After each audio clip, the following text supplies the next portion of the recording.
श्रेष्ठता, मेरे ख्याल में इस शब्द से सारे लोग परिचित हैं। हिंदी इस देश में इतनी ज़्यादा बोली जाती है कि आप चाह के भी अपरिचित नहीं रह सकते। और वैसे भी हमने कह दिया है कि उर्दू हिंदी की छोटी बहन है, जैसे कि मुसलमान हिंदुओं के छोटे भाई। बहनों का तस्वुर भाषाओं के सिलसिले में किया जाता है। भाषा हमेशा स्त्रीलिंग होती है और जब नागरिक का मामला होता है तो वो पुरुष हो जाते हैं। लेकिन उसको छोड़िए, दो ख्याल विश्वविद्यालय के साथ जुड़े हुए हैं। एक है श्रेष्ठता का ख्याल और दूसरा है सभ्यता या शालीनता का ख्याल।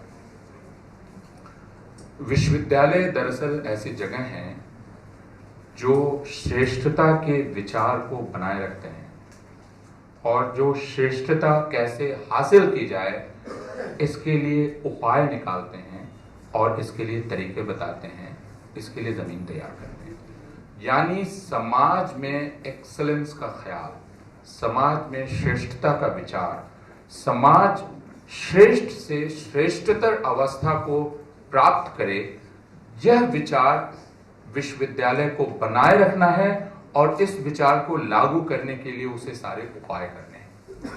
जब मैं एक्सेलेंस कह रहा हूं तो इसको लेकर गलतफहमी पैदा हो सकती है और इस पर काफी बहस हुई है।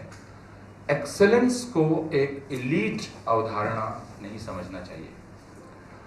अक्सर एक्सेलेंस शब्द का इस्तेमाल रिजर्वेशन का विरोध करने के लिए किया जाता है, लेकिन मैं जिस एक्सेलेंस शब्द की प्रस्तावना यहां कर रहा हूं या उसकी तजवीज कर रहा हूं उसमें बराबरी का ख्याल शामिल है। यानी वह चीज एक्सेलेंट नहीं है जो गैर बराबरी को बढ़ावा देती है। मैं यह प्रस्ताव कर रहा हूं। इसलिए एक्सेलेंस फिर एक जटिल विचार हो जाता है, लेकिन हर समाज को एक ऐसा उद्देश्य, एक ऐसा मकसद अपने सामने रखना ही चाहिए जिसकी तरफ उसे बढ़ते रहना है और उस अपने आप को एक एक्सीलेंट समाज या एक श्रेष्ठ समाज में बदल देना है।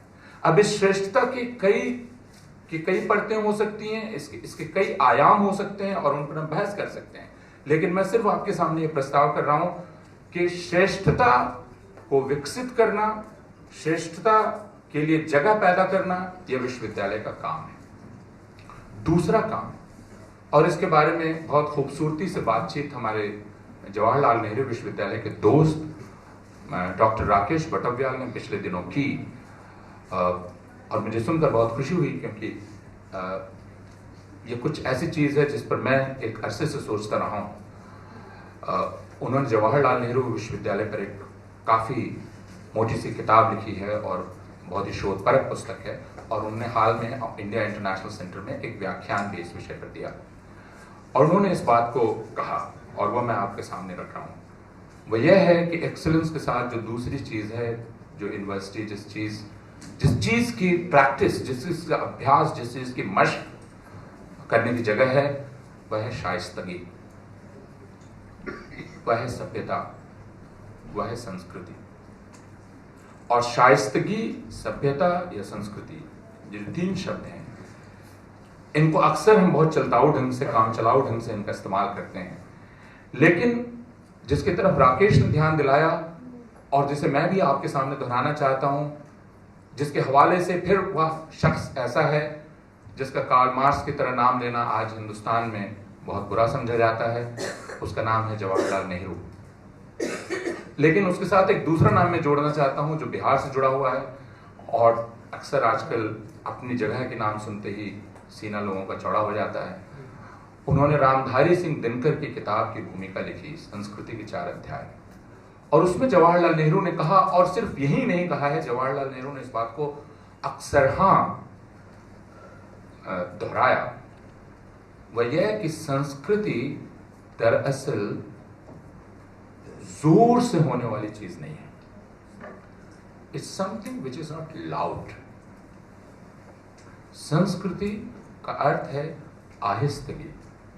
इसलिए बहुत आश्चर्य नहीं है कि नेहरू एक दूसरी जगह अपने खत में लिखते हैं कि मुझे नारों से अक्सर परेशानी होती है, मुझे नारे नापसंद हैं। नारे जरूरी हैं, नारे कई बार लोगों के एहसास को एक साथ आवाज देते हैं हम, लेकिन हमें यह भी पता है कि नारों का अक्सर गलत इस्तेमाल हो जाता है। हमें यह पता है कि नारे अक्सर सिंप्लीफिकेशन और सरलीकरण करते हैं। इसलिए नेहरू यह कहते हैं कि मुझे जोर से बोलने से या नारों से परेशानी होती है। इसलिए एक ऐसा समाज जो नारों में बोलने का आदी हो जाए, वह समाज कम से कम शाइस्तगी से दूर हो जाता है या सभ्यता से दूर हो जाता है। इस बात का इम्तहान आप चाहें तो हमारा जो रोजाना का बातचीत का व्यवहार है और इस बर्ताव का को जो तय करता है, वह चीज जाहिर है हमारी मीडिया है। अगर आप टेलीविजन चैनल्स पर, खासकर हिंदी में और उर्दू में भी टेलीविजन चैनल्स पर हमारे समाचार वाचकों को सुने और आप पिछले 20 वर्षों से हिंदी, मुझे उर्दू का पता नहीं, लेकिन हिंदी अखबारात की सुर्खियां पढ़ें तो आप ये देखेंगे कि ये सारी सुर्खियां दरअसल तुकबंदियों में होती हैं। वैसे ही जैसे हमारे टेलीविजन पर जो समाचार वाचक होते हैं वो अक्सर नारे लगाते हुए समाचार बोलते हैं या वो तुकबंदियों में बात करते हैं।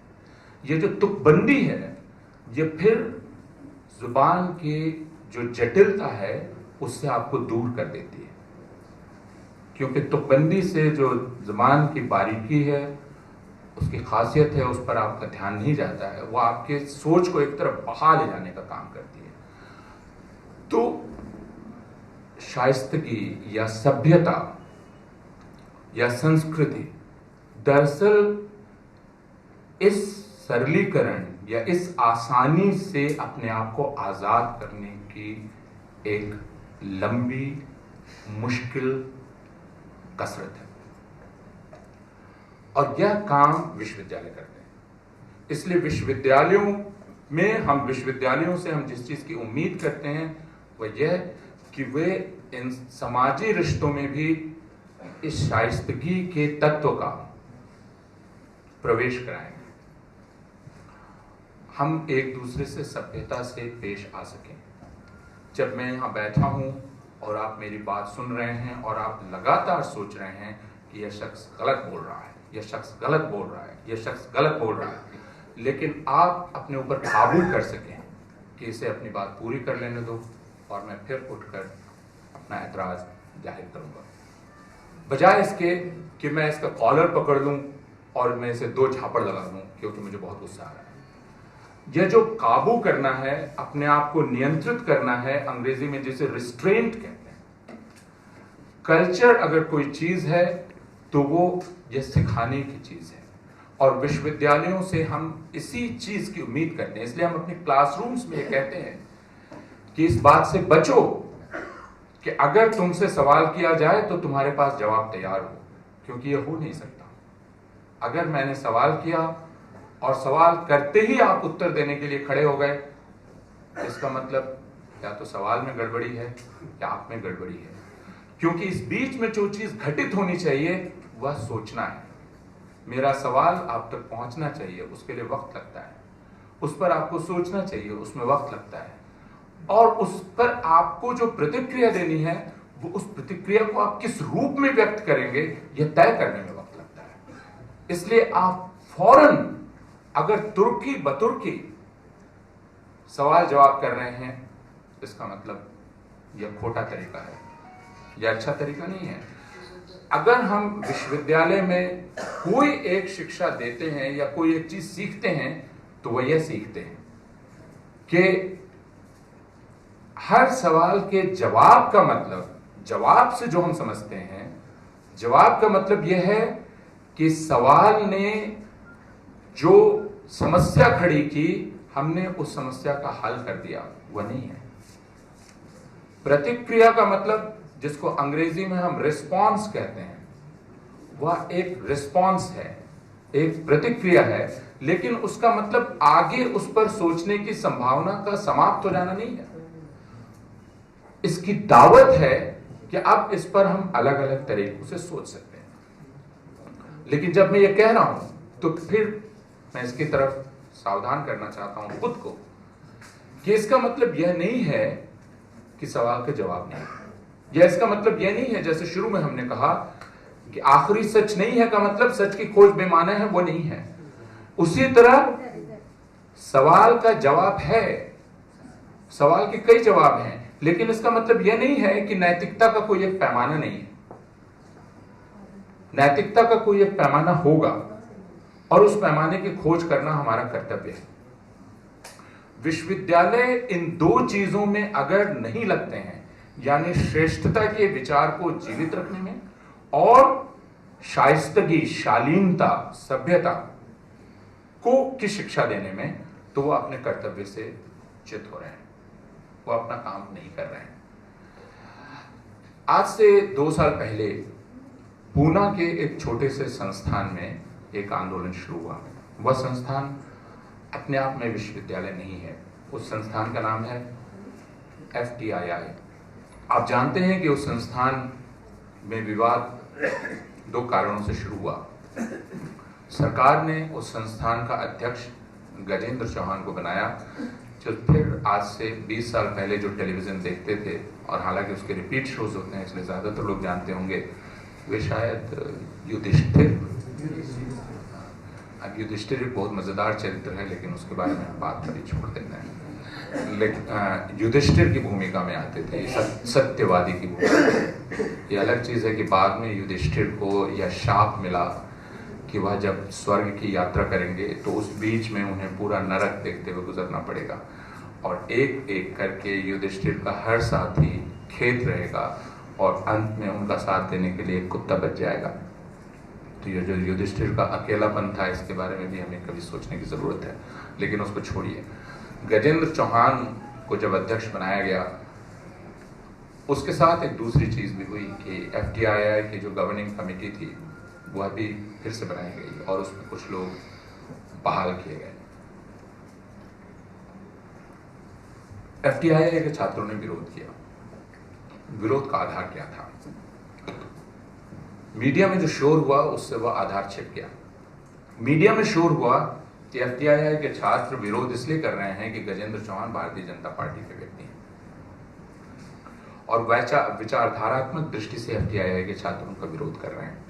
नहीं, FTII के छात्र बहुत साफ तौर पर एक बात कह रहे थे, हम विरोध एक्सीलेंस के आधार पर कह रहे हैं। हम विरोध इसलिए कर रहे हैं कि FTII से उम्मीद यह की जाती है कि वह फिल्म और टेलीविजन के क्षेत्रों में काम करने के लिए असाधारण प्रतिभा को शिक्षित करेगा और पैदा करेगा, यानी वह एक उम्दा विद्यार्थियों के साथ काम करेगा और उन्हें उम्दा किस्म की ट्रेनिंग देगा। उनका कहना यह था कि आप जिस संस्थान से यह उम्मीद की जा रही है, उस संस्थान का अध्यक्ष अगर एक औसत से भी नीचे दर्जे का आदमी हो तो वह एक्सीलेंस के इस ख्याल को समझेगा ही कैसे? और अगर उस संस्थान की गवर्निंग बॉडी में आधे से ज्यादा लोग मीडियोकर से भी गए गुजरे हों तो वह एक्सीलेंस के इस ख्याल को समझेंगे ही कैसे? क्योंकि यह बात हमारे विश्वविद्यालयों में कही जाती है कि first rate teachers appoint first rate student teachers, but second rate teachers appoint third rate teachers. तो जो दूसरे दर्जे के लोग हैं वह तीसरे दर्जे के लोगों को बहाल करते हैं, क्योंकि जो दूसरे दर्जे का है या दोयम दर्जे का है या जो औसत से भी नीचे दर्जे का है, वह एक तरह से डरा हुआ और असुरक्षित आदमी है, और वह जिस चीज से डरता है वह एक्सीलेंस है। मीडियोक्रिटी हमेशा ही एक्सीलेंस से डरती है, इसलिए मीडियोक्रिटी हमेशा मीडियोक्रिटी को प्रोड्यूस करती है, वो एक्सीलेंस प्रोड्यूस नहीं कर सकती। FTII के छात्रों का कहना यह था कि आप दरअसल इस संस्थान को मीडियोक्रिटी पैदा करने की जगह बना रहे हैं, और इसलिए हम इनका विरोध कर रहे हैं। शोर यह हुआ कि विरोध इसलिए हुआ कि वे भारतीय जनता पार्टी के हैं, बात यह नहीं थी। यहां उस ख्याल की तरफ हमारा ध्यान जाता है जिसकी चर्चा हम थोड़ी देर पहले कह रहे थे, एक्सीलेंस। और तब अगर हम भारत के विश्वविद्यालयों की तरफ नजर दौड़ाएं और पिछले 2.5 साल में जो बहालियां हुई हैं भारत के विश्वविद्यालयों में कुलपतियों के पद पर, जो बहालियां हुई हैं भारत के शोध संस्थानों में उसके अध्यक्षों और उसके निदेशकों के पद पर, उन बहालियों को अगर हम देखें तो यह पता चलता है कि हम विचारधारात्मक आधार छोड़ दें, हम यह भूल जाएं कि कौन दक्षिणपंथी है और कौन वामपंथी है और कौन बीच के मध्य मार्गी है। हम इस बात को भूल जाएं। हमें जो चीज दिखलाई पड़ती है और जो चीज बिल्कुल ही कॉमन है, जो चीज हर जगह है, वो ये कि हर एक अध्यक्ष और किसी पर आप यह आरोप लगा ही नहीं सकते कि वह अपने क्षेत्र का आला दिमाग है। यह आरोप किसी पर नहीं लगाया जा सकता। उनमें से कोई बेचारा यह दावा नहीं करता। उनमें से किसी को अपने हम पेशा लोगों के बीच इज्जत की निगाह से नहीं देखा जाता। अगर आप गणितज्ञ हैं तो गणितज्ञ की पहचान इससे नहीं होती कि वो टेलीविजन पर कितनी बार बुलाया जाता है। इसलिए जब हम जैसे लोगों का परिचय देते हुए कहा जाता है कि आपने इन्हें टेलीविजन पर देखा होगा, तो इससे ज्यादा शर्म की बात कुछ हो नहीं सकती है। क्योंकि यूनिवर्सिटी के शिक्षकों को टेलीविजन पर नहीं दिखना चाहिए, उनको अपने क्लासरूम में होना चाहिए। यूनिवर्सिटी के शिक्षक जनसभाएं संबोधित नहीं करते हैं, वे अपने 20, 25, 60 छात्रों की कक्षाओं से बातचीत करते हैं। वे लोकप्रिय होने की कोशिश नहीं करते हैं। उनका काम लोकप्रियतावाद की दौड़ में पड़ना नहीं है। उनका काम अपने छात्रों के सामने चुनौती पेश करना है और इसके लिए लगातार मेहनत करनी है। तो यह इनमें से कोई भी, जैसे मैंने कहा कि आप Indian council of historical research, और अब पिछले 8 महीने से बहस चल रही है कि कौन नेहरू मेमोरियल म्यूजियम या तीन मूर्ति का डायरेक्टर बनेगा, और उसके लिए जो 2 नाम आ रहे हैं उन दोनों नामों को आप देख लें, या Indira Gandhi national centre for arts, या भारत के अभी जितने भी केंद्रीय विश्वविद्यालय हैं उन केंद्रीय विश्वविद्यालयों के कुलपतियों की सूची आप उठा के देख लें। उनमें से ज्यादातर को उनके हम पेशा बहुत ऊंचे पायदान पे नहीं रहते। और अगर हम सारे शिक्षक और हम सारे अध्यापक कोई एक तमन्ना अपने मन में रखते हैं तो वो ये कि हमें हमारे हम पेशा पहचाने। इसलिए रोमिला थापर को जब पद्म भूषण दिया गया तो रोमिला थापर ने उसे लेने से इनकार किया, और रोमिला थापर ने कहा कि मैं राज्य के द्वारा नहीं पहचाना जाना चाहती, मैं अपने हम पेशा लोगों के द्वारा पहचाना जाना चाहती हूं। इसलिए आपको राज्य कितनी कमेटियों में रखता है उससे आपकी श्रेष्ठता का अंदाजा नहीं लगता। इसका अंदाजा लगता है कि आपसे आपके हम पेशा कितनी बातचीत करना चाहते हैं। और इस कसौटी पर भारत के विश्वविद्यालयों के ज्यादातर कुलपति और भारत के संस्थानों के ज्यादातर निदेशक असफल सिद्ध होंगे। इसका मतलब यह है कि जो विश्वविद्यालय का बुनियादी ख्याल है या विश्वविद्यालय को जो काम बुनियादी तौर पर करना है, श्रेष्ठता का विकास करना, उसको पूरी तरह से हटा दिया गया है। यह और दूसरी चीज जिसे हटा दिया गया है और जिसकी तरफ इशारा करके मैं अपनी बात अभी यहां खत्म करूंगा, वह है शाइस्तगी या शालीनता। उसका एक नमूना बिहार में अभी घटित हुआ, जब बिहार में नालंदा विश्वविद्यालय के बोर्ड को रिकॉन्स्टिट्यूट किया गया, फिर से बनाया गया। नालंदा विश्वविद्यालय के बोर्ड में जो दूसरे लोग थे उनको बहुत ही अनसेरिमोनियसली हटा दिया गया। यह एक ऐसी हरकत थी जिसको आप शाइस्ता नहीं कह सकते, और इसकी वजह से सिंगापुर के जो चांसलर थे उन्होंने अपना इस्तीफा दिया, और उन्होंने अपना इस्तीफा ठीक इसी वजह से दिया कि जो काम नालंदा विश्वविद्यालय के विजिटर ने किया है, जो कि हमारे राष्ट्रपति हैं, वो शाइस्तगी के खिलाफ है। सिंगापुर के पूर्व विदेश मंत्री जो कि इस विश्वविद्यालय के चांसलर थे, उनके इस्तीफे के कारण पर हमें गौर करना चाहिए। वह कारण यह है कि भारत सरकार ने असभ्यता का परिचय दिया है। वो असभ्यता के विरुद्ध अपना रोष प्रकट करने के लिए, विरोध प्रकट करने के लिए उन्होंने इस्तीफा दिया, वैचारिक कारणों से नहीं दिया। ये 2 चीजें हैं जो भारत के विश्वविद्यालयों में अब इन 2 ख्यालों को, श्रेष्ठता और सभ्यता या शाइस्तगी, इन दोनों को पूरी तरह से धता बता दिया गया है। और इसलिए हमने शुरू में जो बातें कही और अब जो मैं बात कह रहा हूं, अगर इनको हम जोड़ लें तो हमें यह दिखलाई पड़ता है कि भारतवर्ष में विश्वविद्यालय जिन कुछ चीजों को लेकर, जिन कुछ ब्लॉक्स को लेकर, जिन कुछ ईंटों को लेकर विश्वविद्यालय का ख्याल बन रहा था, उन ईंटों को पूरी तरह से आप ये कह सकते हैं विश्वविद्यालय की ईंट से ईंट बजा दी गई है। पहली बार यह कहा जाने लगा कि विश्वविद्यालय हमारे टैक्स के पैसे से चलते हैं, और विश्वविद्यालय जब हमारे टैक्स के पैसे से चलते हैं तो विश्वविद्यालय के छात्रों का काम सिर्फ सिलेबस पूरा करना है, और सिलेबस पूरा करके उन्हें घर जाना है, उन्हें दूसरी कोई बात नहीं उठानी है।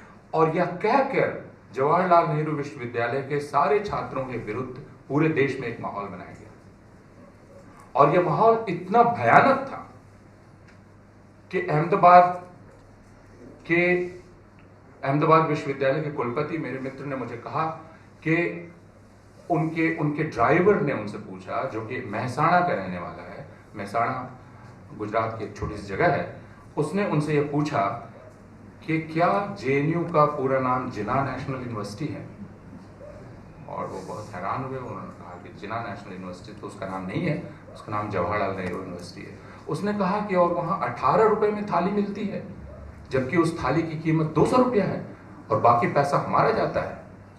और तब उन्हें यह पता चला कि व्हाट्सएप पर हर एक थाली का ब्रेकअप, हर एक खर्चे का ब्रेकअप, यानी एक कक्षा में बैठने पर कितना खर्चा आता है, और छात्र दरअसल 18 रुपया देता है, बाकी पैसा हमारा लगता है, और हमारा पैसा लगाकर छात्र राष्ट्र विरोधी काम कर रहे हैं। इससे ज्यादा आपराधिक कार्य कुछ हो ही नहीं सकता है।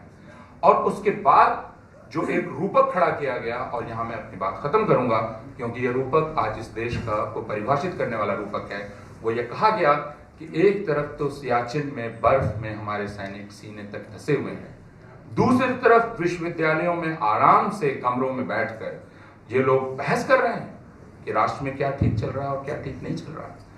और यह तजवीज की गई कि जवाहरलाल नेहरू विश्वविद्यालय के बीच में टैंक खड़े किए जाने चाहिए, जिस टैंक को देख देख के हमें यह पता चल सके कि राष्ट्र दरअसल क्या चीज है।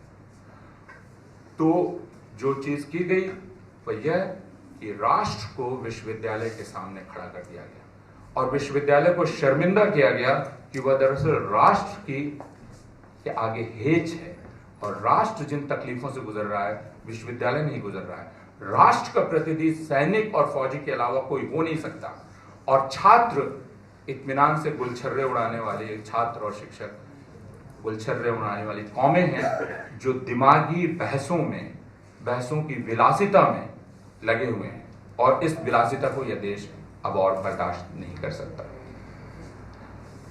इसलिए हमने सोचा कि शायद ये ऐसा वक्त आ गया है कि हम इस पर सोचना शुरू करें कि क्या भारत में विश्वविद्यालय के विचार का अंत हो चुका है, हालांकि उसका ढांचा बना हुआ है।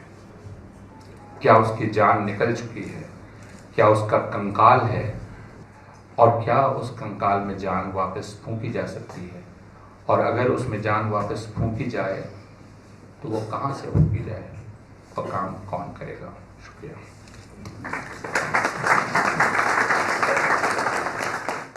देखिए, एक स्कूल ऑफ थॉट होता है, इनकी भी अपनी एक सोच है, जो सुपर ट्रेडिशनलिस्ट जैसे हाउस ऑफ लॉर्ड्स वगैरह के हैं, तो वो लोग चेंज वगैरह अगर हुआ तो उनको पसंद ही करते हैं, जबकि वो law of nature he permanent है, कोई चीज़ स्टैटिक नहीं। तो हालात जब बदलते हैं तो एक्टिविटीज़ वगैरह, मोड ऑफ ऑपरेशंस, ये सारी चीज़ बदलती है। इसलिए excellence, exclusive concern, touch me not, Ivory tower approach, ये सारी चीज़ जो होती है उनका एट्रीब्यूट्स है जो एंटी चेंज। अब देखिए, हम लोग पटना यूनिवर्सिटी में पढ़े, एक वाइज शख्स वाइस चांसलर मिला जो मेस में भी जाता था कि बच्चे हैं उनको कैसा, आप बताइए वहाँ सुपरिटेंडेंट है या फिर मेस में जा रहा।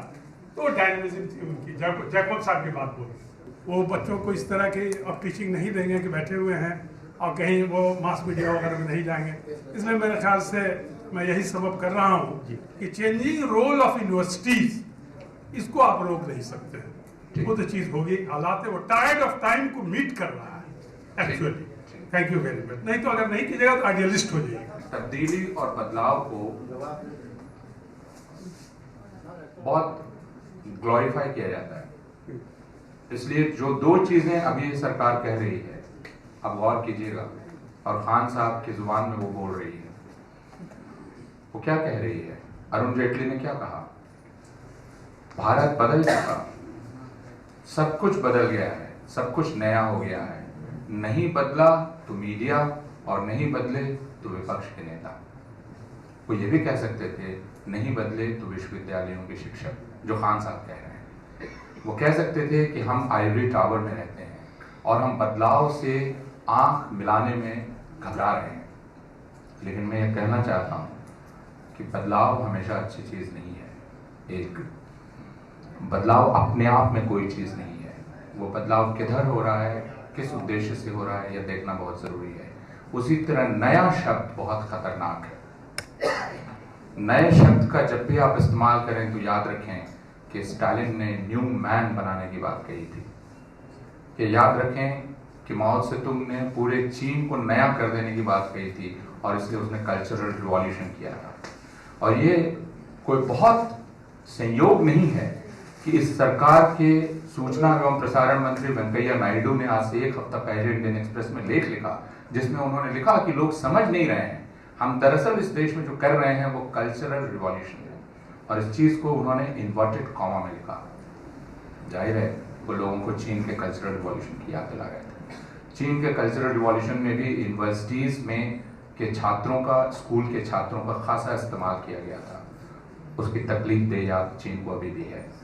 तो इसलिए बराए मेहरबानी नयापन, बदलाव, तब्दीली, इन शब्दों का इस्तेमाल करते समय यह भी याद रखें कि वे शब्द अब किन के हाथों में हैं, किन की तरफ से इस्तेमाल किए जा रहे हैं। और इसलिए यूनिवर्सिटीज का एक काम कंजर्वेटिव है। वह काम है जब भी सत्ता ये कहे कि मैं तुमको नया करना चाहती हूं, वो कहे कि नया क्या है, वो ये पूछे।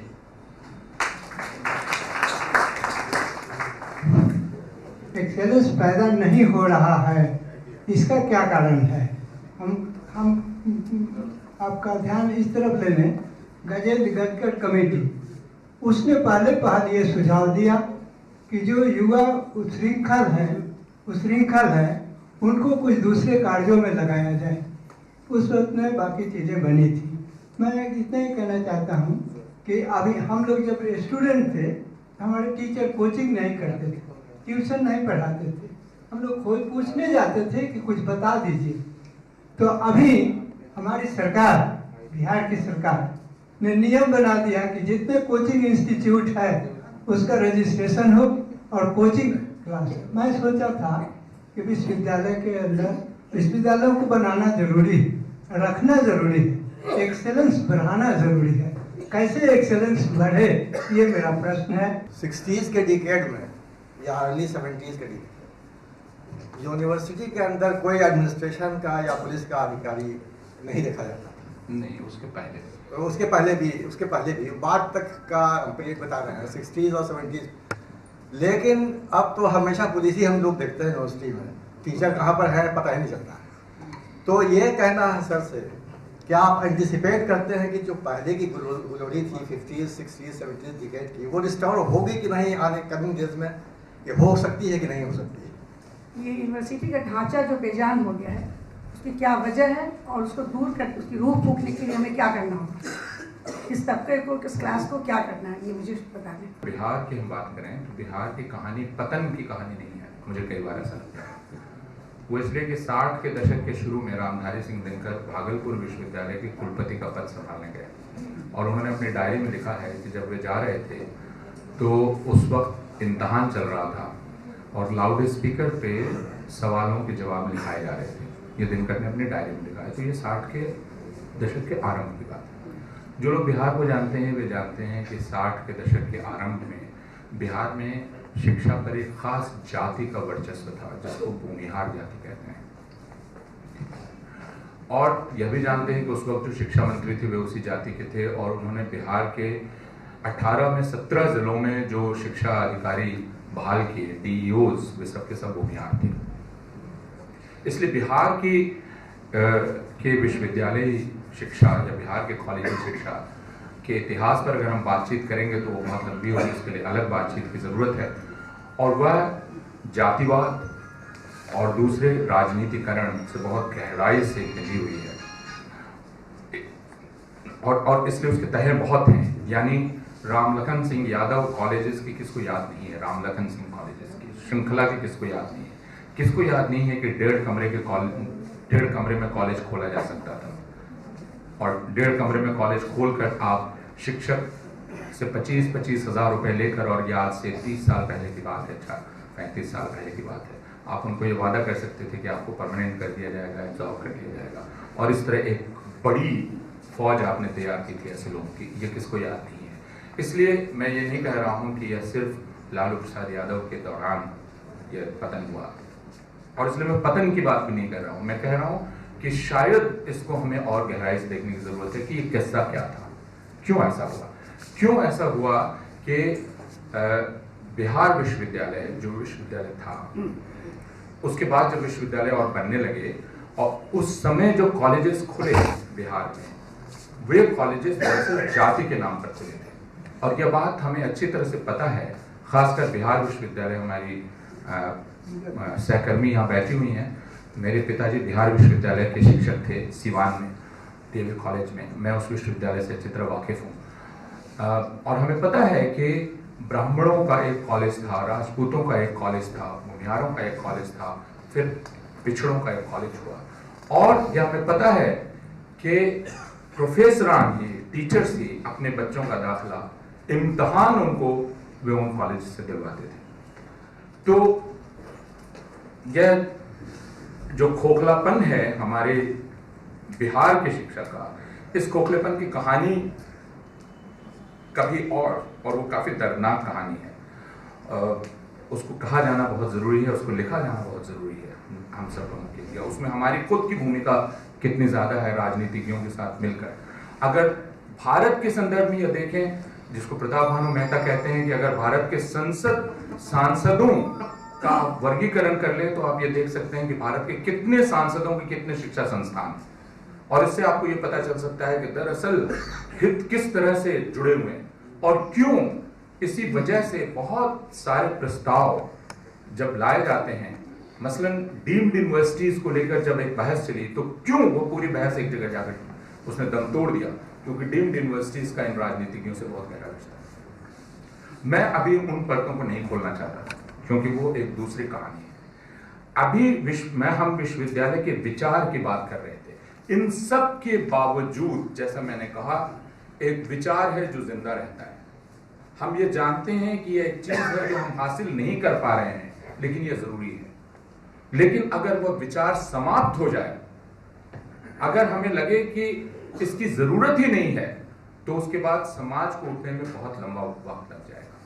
हमारे सामने, जिसको हिंदी के लेखक सच्चिदानंद हीरानंद वात्स्यायन ने कहा कि कई तरह की स्थितियां होती हैं, उनमें एक स्थिति होती है, और यह संस्कृत निष्ठ हिंदी थी उनकी, उन्होंने कहा एक स्थिति होती है जब हम उपन्यास लिखते हैं या कहानी लिखते हैं, तो उसमें एक तरीका वो होता है जिसमें हम वह कहते हैं जो मुमकिन है, हो सकता है। एक है जो है, उसे हम लिख रहे हैं, एक जो मुमकिन है उसे लिख रहे हैं। लेकिन एक वह शायद मुमकिन न हो, हमारी पहुंच के बाहर हो, लेकिन वह हमारे वजूद के लिए, अगर हम इंसान हैं तो इंसान के तस्वुर को बनाए रखने के लिए वो निहायत जरूरी है, वो नामुमकिन लगती है। तो ये जो नामुमकिन और निहायत जरूरी, इन दोनों के ख्याल को जिंदा रखना बहुत आवश्यक है।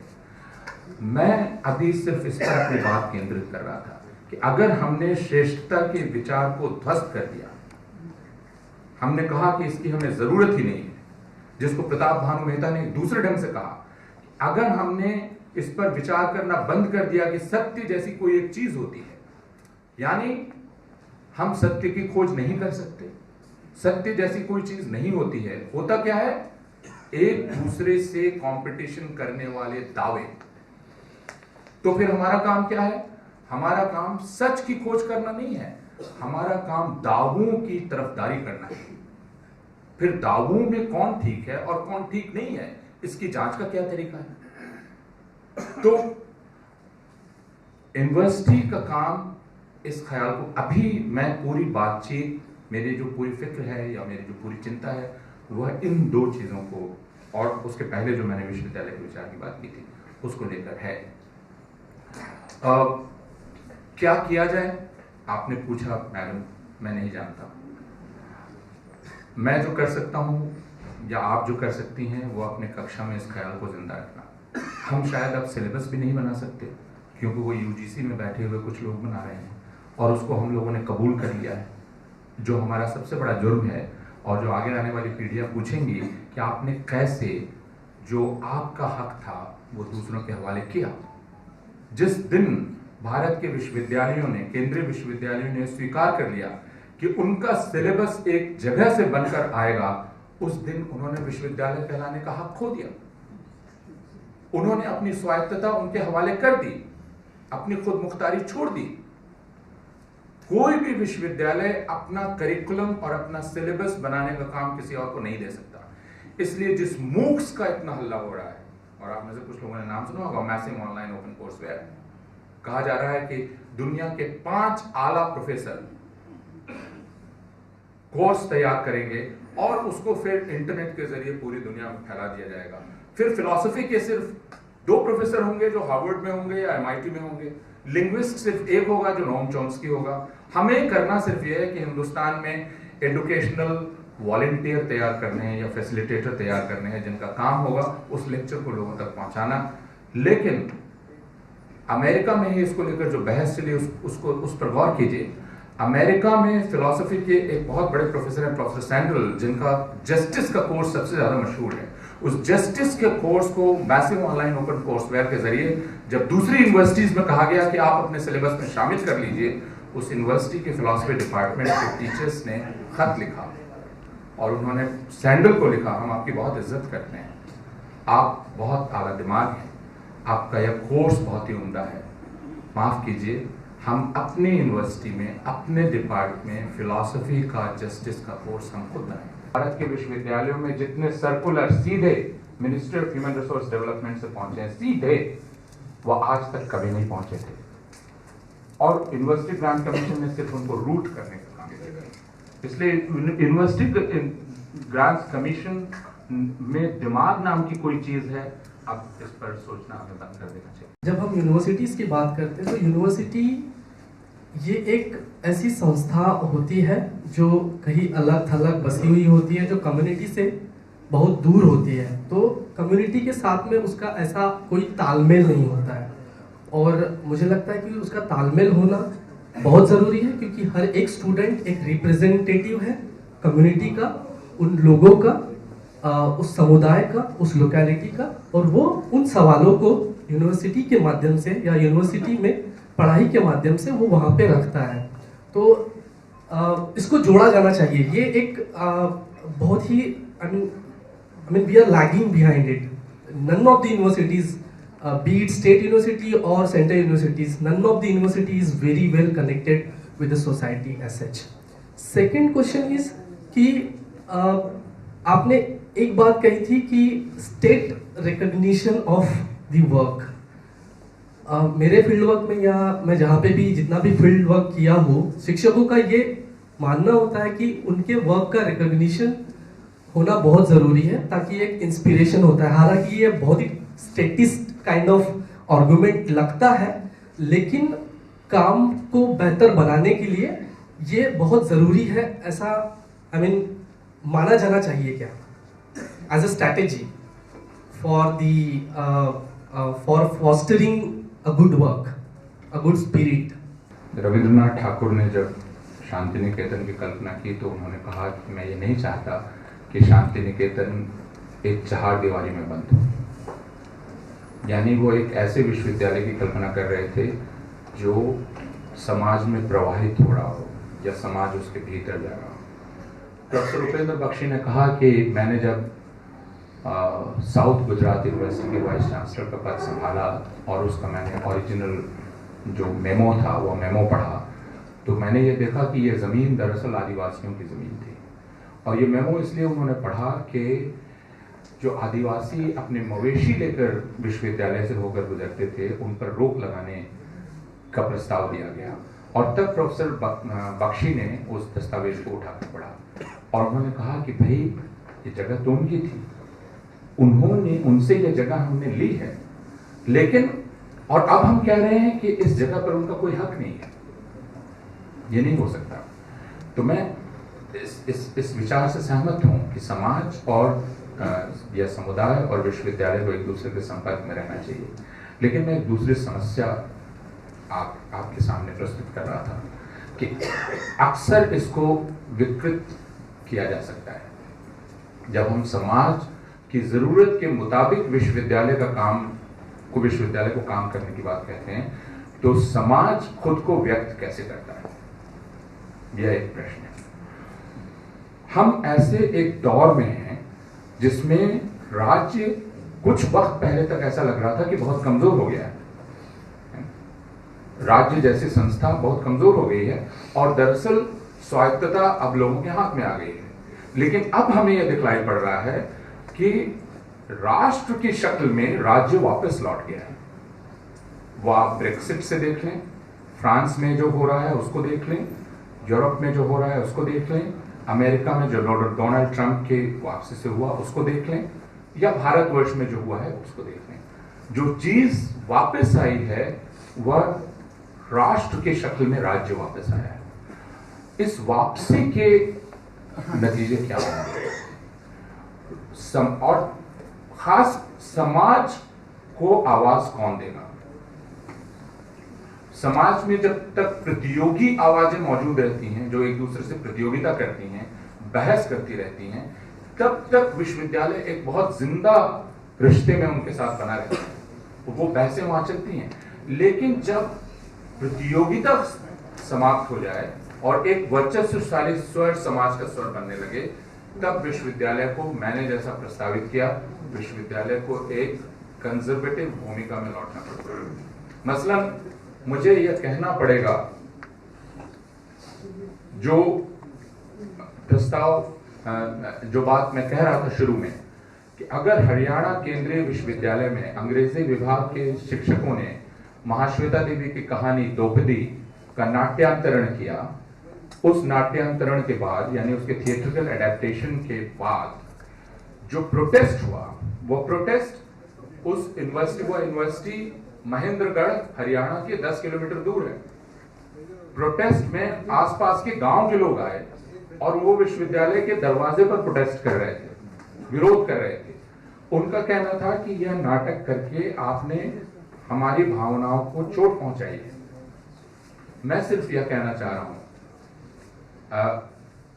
और एक और उदाहरण मैं देना चाह रहा हूं। आज से 15 साल पहले नहीं, आज से 13 साल पहले बड़ौदा के सयाजी राव यूनिवर्सिटी में फाइन आर्ट्स डिपार्टमेंट में इम्तहान के लिए एक प्रदर्शनी लगी थी, एग्जीबिशन लगा था। जाहिर है आर्ट डिपार्टमेंट का जब इम्तहान होगा तो वो स्कल्पचर, पेंटिंग, इन चीजों का एग्जीबिशन होगा। मैं अपनी कक्षा में क्या पढ़ा रहा हूं यह मैं तय करता हूं। मैं अपनी कक्षा में उसे कैसे पढ़ा रहा हूं यह मैं तय करता हूं। जाहिर है कुछ मान्य सिद्धांत हैं, उनका उल्लंघन मैं नहीं कर रहा हूं। कोई समाज का व्यक्ति, प्रतिनिधि मेरी कक्षा में प्रवेश करे और कहे कि साहब आप यह कहानी नहीं पढ़ा सकते, आप इसको सिलेबस में नहीं रख सकते, आप यह कविता नहीं पढ़ा सकते, आप यह स्कल्पचर नहीं दिखा सकते, आप यह फिल्म नहीं दिखा सकते। मैं जानता हूं कि हिंदी का सिलेबस कैसे बनेगा। मैं जानता हूं कि मैं क्यों 11वीं कक्षा में धूमिल की कविता मोचीराम शामिल कर रहा हूं। मैं जानता हूं कि क्यों मैं 12वीं कक्षा की किताब में प्रेमचंद की कहानी शामिल कर रहा हूं। मैं जानता हूं कि मैं अवतार सिंह पाश को क्यों शामिल कर रहा हूं। लेकिन राज्यसभा में अगर समाज के प्रतिनिधि खड़े होकर यह कहते हैं कि प्रेमचंद की कहानी से दलितों का अपमान हो गया, पाश को शामिल करना तो पूरी तरह से गलत है, क्योंकि पाश नक्सलवादी थे और नक्सलवाद राष्ट्रद्रोह है। इसलिए पाश को शामिल करते ही बच्चे राष्ट्रद्रोह की शिक्षा में चले जाते हैं। धूमिल की कविता में रंडी शब्द है, इसलिए वह कविता नहीं आनी चाहिए। अयोध्या सिंह उपाध्याय की कविता में छोरी शब्द है और वह कन्या के लिए अपमानजनक है, छोरी, इसलिए नहीं आना चाहिए। तो मुझे कहना पड़ता है, मैं जानता हूं कि मैंने क्यों शामिल किया, मैं चाहता हूं कि मेरे छात्र इस रंडी शब्द का सामना करें और समझें कि ये किन स्थितियों में कब कैसे इस्तेमाल किया जाता है, इसके पीछे की विचारधारा क्या है। लेकिन अगर यह मुझे राज्यसभा डिक्टेट करने लगेगी, लोकसभा बताने लगेगी कि आप कौन सा कार्टून रख सकते हैं, कौन सा नहीं रख सकते हैं, अगर यह बहस अकादमिक नहीं रहेगी, सामाजिक हो जाएगी, तो विश्वविद्यालय पर खतरा पैदा होगा। लेकिन मैंने जैसा कहा कि यह इतना सरल नहीं है, आपकी बात से मैं असहमत नहीं, लेकिन मैं कह रहा हूं कि हम इस दौर में हैं और इस दौर की खासियत को हमें पहचानना चाहिए। ये साजिश लग रही है कि क्या कारण है कि जो शिक्षक